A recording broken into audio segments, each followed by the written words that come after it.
আসসালামু আলাইকুম ওয়ারাহমাতুল্লাহি ওয়া বারাকাতু। আলহামদুলিল্লাহ, আজ আমি আপনাদের সাথে আলোচনা করব সিজদারত অবস্থায় সিজদায় মাথা রেখে ছোট্ট একটি দোয়া 3 বার পড়লে আল্লাহ তাআলা আপনাকে এত ধনী বানিয়ে দিবেন, আপনার ধন সম্পদ রাখার জায়গা পর্যন্ত হবে না। ইনশাআল্লাহ আপনার চাহিদা পূরণ করে দিবেন আল্লাহ তাআলা, আপনার যতটুকু প্রয়োজন ধন সম্পদের।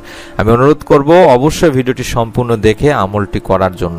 অবশ্যই যারা এই মুহূর্তে ভিডিওটি দেখছেন তারা ভিডিওটিতে একটি করে লাইক দেবেন, চ্যানেলটি সাবস্ক্রাইব করা না থাকলে দয়া করে সাবস্ক্রাইব করে বেল বাটনটি অন করে রাখবেন। চলুন সম্পূর্ণ ভিডিওটি দেখলে আপনারা বুঝতে পারবেন ইনশাআল্লাহ। মানব সৃষ্টির অন্যতম উদ্দেশ্য হলো আল্লাহ তাআলার ইবাদত করা। ইবাদতের মর্ম কথা হলো সর্বোচ্চ মর্যাদার অধিকারী সত্তার সামনে সর্বাধিক বিনীতভাবে নিজেকে সঁপে দেওয়া। আক্ষরিক অর্থে এটা সর্বতোভাবে সিজদার মাধ্যমে সম্ভব। মানব সৃষ্টির সূচনায় আদি পিতা আদম আলাইহিস সালামকে কিবলা বানিয়ে সিজদা করার নির্দেশ জারি করা হয়েছে। পৃথিবীর সব কিছুই মহান রাব্বুল আলামিন আল্লাহ তাআলার জন্য সিজদা করে। ইরশাদ হয়েছে, আর আল্লাহ তাআলাকে সিজদা করে যা কিছু আছে নভমণ্ডলে ও ভূমণ্ডলে এবং তাদের ছায়াসমূহও সিজদা করে, সকালে ও সন্ধ্যায়, ইচ্ছায় ও অনিচ্ছায়। সূরা রাদ আয়াত 15। অন্যত্র মহান আল্লাহ তাআলা আরো বলেন, তুমি কি দেখো না যে আল্লাহকে সিজদা করে যা কিছু আছে নভমণ্ডলে ও ভূমণ্ডলে, সূর্য, চন্দ্র, নক্ষত্র রাশি, পর্বত রাশি, বৃক্ষলতা, জীবজন্তু ও বহু মানুষ। আর বহু মানুষ যারা সিজদা করতে অস্বীকার করেছে তাদের উপর শাস্তি অবধারিত হয়েছে। বস্তুত মহান আল্লাহ তাআলা যাকে লাঞ্ছিত করেন তাকে সম্মানদাতা আর কেউ নেই। নিশ্চয়ই আল্লাহ যা চান তাই করেন। সূরা হজ আয়াত 18-তে বলা হয়েছে। শুধু নিম্ন জগতে নয়, সিজদা এই নিয়মে রয়েছে ঊর্ধ্ব জগতেও। সেখানে ফেরেশতা মহান আল্লাহ তাআলার উদ্দেশ্যে সিজদা করেন। ইরশাদ করা হয়েছে, তারা কি আল্লাহর শ্রেষ্ঠ বস্তুসমূহের প্রতি লক্ষ্য করে না? তাদের ছায়া ডানে ও বাঁয়ে ঢালে পড়ে আল্লাহর প্রতি সিজদারত হয় বিনীতভাবে। আসমান ও জমিনে যত প্রাণী আছে সবই মহান আল্লাহ তাআলাকে সিজদা করে এবং ফেরেশতারাও, আর তারা অহংকার করে না। সূরা নাহল আয়াত 48-49 বলা হয়েছে।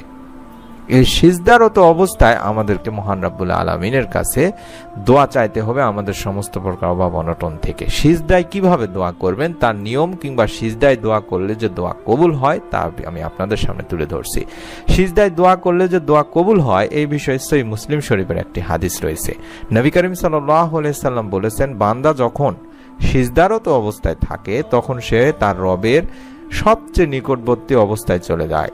কাজেই তোমরা সেই সময় বেশি বেশি দোয়া করো, সেই সময় দোয়া কবুল করা হবে। এটি সহিহ মুসলিম শরীফের 350 নম্বর সহিহ একটি হাদিস। এবার আমরা জেনে নিব সিজদায় দোয়া করার নিয়ম কি। কি নিয়মে আপনি সিজদারত অবস্থায় সিজদায় মাথা রেখে দোয়া করবেন। সিজদায় দোয়া করার জন্য প্রথমে অবশ্যই আপনাকে সিজদাহের তাসবিহ পড়ে নিতে হবে। সেই হিসেবে মূলত আমরা সুবহানা রাব্বিয়াল আলা অথবা অন্য যে কোনো তাসবিহ 3 বার পড়তে পারি।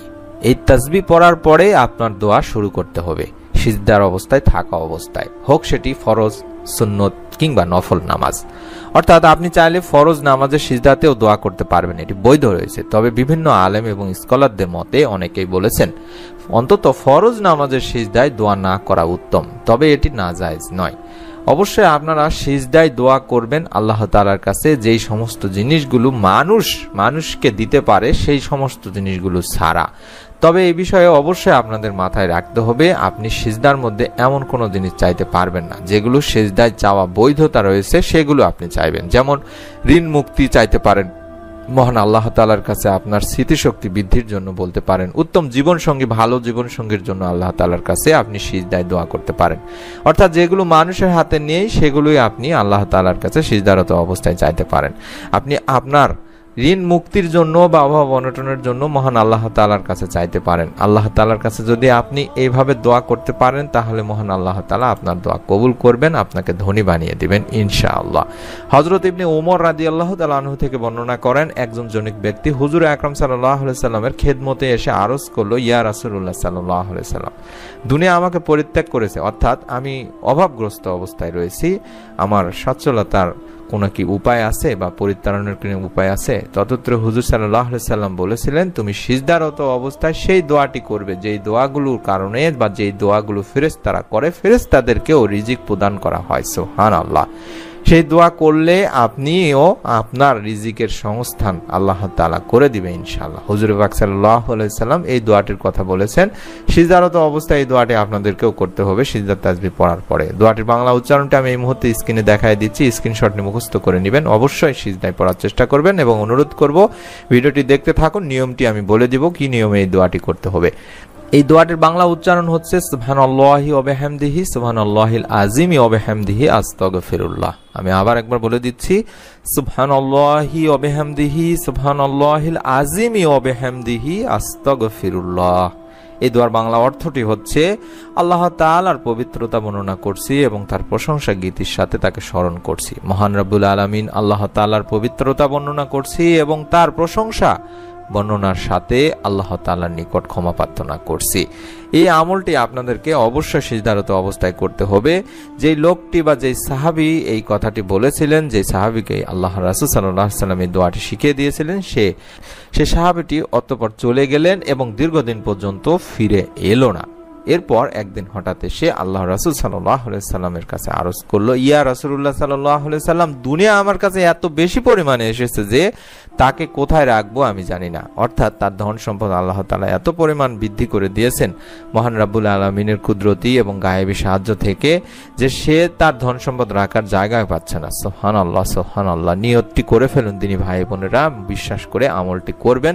আমি অনুরোধ করব সিজদারত অবস্থায় আপনারা যদি আমলটি নিয়মিতভাবে করতে থাকেন, আল্লাহ তাআলা আপনাকেও আপনার রিজিক, গায়েবী রিজিক থেকে, অকল্পনীয় উৎস থেকে আপনার রিজিকের ব্যবস্থা করে দিবেন ইনশাআল্লাহ। আমি অনুরোধ করব যারা যারা আমলটি করবেন, নিয়ত করে ফেলছেন, তারা অবশ্যই ভিডিওটিতে আমিন লিখে কমেন্ট করে যাবেন এবং যারা এই মুহূর্তে ভিডিওটি দেখছেন তারা সকলে ভিডিওটিতে একটি করে লাইক দিয়ে যাবেন অন্তত, এবং চ্যানেলটি যারা সাবস্ক্রাইব করেননি তারা সাবস্ক্রাইব করে বেল বাটনটি অন করে রাখবেন, যাতে করে আপনি আমাদের নতুন ভিডিওগুলো মিস না করে ফেলেন। আল্লাহ তাআলা আমাদের সকলকে আমলের ওসিলায় আমাদের সমস্ত প্রকার অভাব অনটন দূর করে দিন, আমাদের তওবা ইস্তিগফার এবং আমাদের সমস্ত গুনাহ মাফ করে দিন। আমিন। আসসালামু আলাইকুম ওয়া রাহমাতুল্লাহি ওয়া বারাকাতুহু।